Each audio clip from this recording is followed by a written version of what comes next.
Từ việc shop app សឹកសោវាយ600នេះជាមួយនឹង app ម្ដងអ្នកនរគ្នាមកចូលមកចិត្តណាដំបូងត្រូវមានជាមួយនឹង app Xiaomi Home មួយនេះចុចចូលទៅក្នុង app មួយនឹងសិនមកអ្នកនរត្រូវបញ្ជាក់ថាមាន Wi-Fi មាន Bluetooth ឲ្យហើយណាចូលមកកន្លែង profile នេះអូមកកាន់ពាក្យ additional setting ចុច Chrome ជ្រើសរើសពាក្យ Chinese mainland ជ្រើស region Chinese mainland ហើយចូលមកកាន់ device home នេះវិញ add device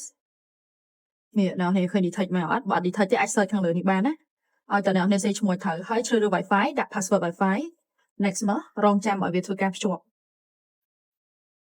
រួចរាល់ហើយកន្លែងនេះអាចជ្រើសរើសទីតាំងដែលអ្នកចង់ដាក់បានដើម្បីចំណាំខ្លួនឯងទេ set ឈ្មោះបានបន្តមកទៀតចុចតមកទៀត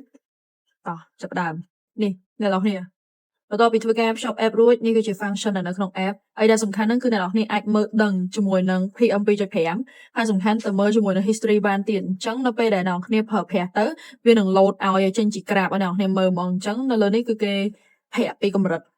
PM 2.5នៅដូចគ្នាត្រឡប់មកវិញអង្គមកចូលមកខាងក្រោមនេះអ្នកនរគ្នាមុខងារ plasma ហ្នឹងហើយមុខងារ plasma អ្នកនរគ្នាអាចជ្រើសរើសបិទឬមួយក៏បើកបានហើយនឹង UV lamp នេះអាចធ្វើការបិទឬមួយក៏បើកបានតម្រងក៏គេបានបញ្ជាក់ដែរថាប្រមាណភាគរយនៅក្នុងនេះផ្ទាល់តែម្ដងហើយនៅផ្នែកខាងលើក៏បង្ហាញជាមួយនឹងសីតុណ្ហភាពហើយនឹងកម្រិតសំណើមដែរអញ្ចឹងអ្នកនរគ្នាប្រើតាម app នេះហើយក៏ងាយស្រួលមួយយ៉ាងដែរនៅពេលអ្នកនរគ្នាបើកកន្លែង add device ទៅអត់ឃើញ load អញ្ចឹងទេអាចចូលកន្លែងនេះបាននេះហើយបន្ទាប់មក search មកហើយអ្នកនរគ្នានឹងឃើញ Michia Smart Air Purifier Filtration Sterilize ហ្នឹងចុចចូលក្នុងហ្នឹងទៅ connect បានហើយអ្នកនរគ្នា